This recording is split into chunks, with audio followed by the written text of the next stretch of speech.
Hey guys, I'm going to do part 2 of my sling care videos. In this video I'm showing how I, what temperatures and humidity you need and how I provide that, and talk about like substrate and stuff to put in your tanks and what keeps the humidity up and stuff like that. So,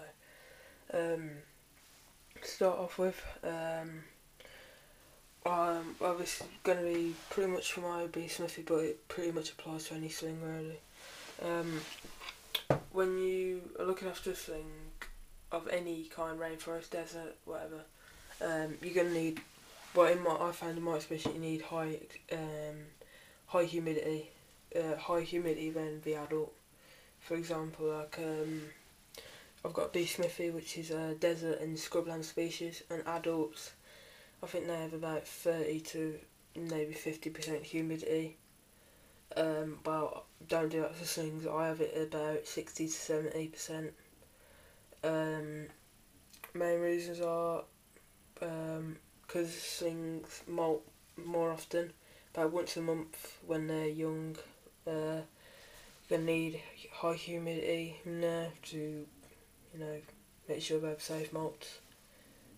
And it's just generally know what you have high humidity there. So as for temperature, generally I have it about the same as adults. For my bee smithy I have it 24 to 27 degrees, and I'll talk about how I get that temperature in there. So okay, let's move on. Okay then, so done that. Okay, so how I provide my heat is, I do use a heat mat, but very rarely. That's not on. The main way I provide heat for both my slings, the main way is, if you can see, so I have to have the room dark, because if I don't have to,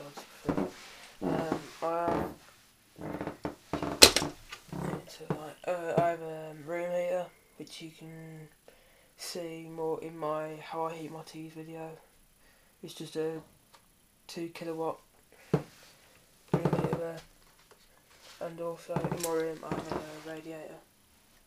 So yeah, that pretty much keeps it up. Just because it's in winter now and I'm gonna need more heat and stuff. So, but if you don't have a room heater, I suggest getting one. If you don't have a radiator in your room, you may need a heat mat. One thing I will say, like many people say in their videos, I wouldn't put the heat mat underneath them, as because when tarantulas and slings, any kind of tarantula, when they get too hot they burrow, and of course if you've got a heat mat, heat's going up instead of down, so they're going to get disorientated and stressed. So just don't do it. Just if you have to have a heat mat, put it by the side where I have. Probably the best. Okay. For humidity, I just do this. As any other of my tarantulas, I'll just spray. Use a spray bottle like this one, and just lightly spray. One way you can do it is if you got holes, just vents. I don't know if anyone else does this, so I'll just do it. Spray a little bit on there, and then it gradually drops in. So yeah. That's pretty much it really. Substrate, you're going to want about, I use a mixed spice jar, so I have it about halfway to 3/4 of the way full of moist substrate.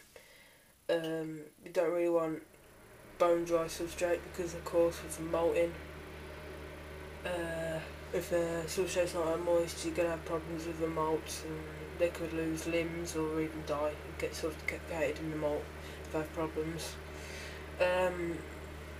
Of course I keep all the pets around here. I keep my red claw scorpion here, so it is quite hard to keep the constant temperature, because my bee smithy is the only desert species I've got. Others have got, all the others are rainforest, so just try and, if it takes it, just try and separate your rainforest to your desert.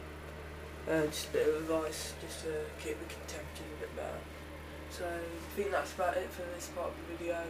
Next video I'll be doing feeding and what to feed them, and just just some more so far. See you next video. Okay.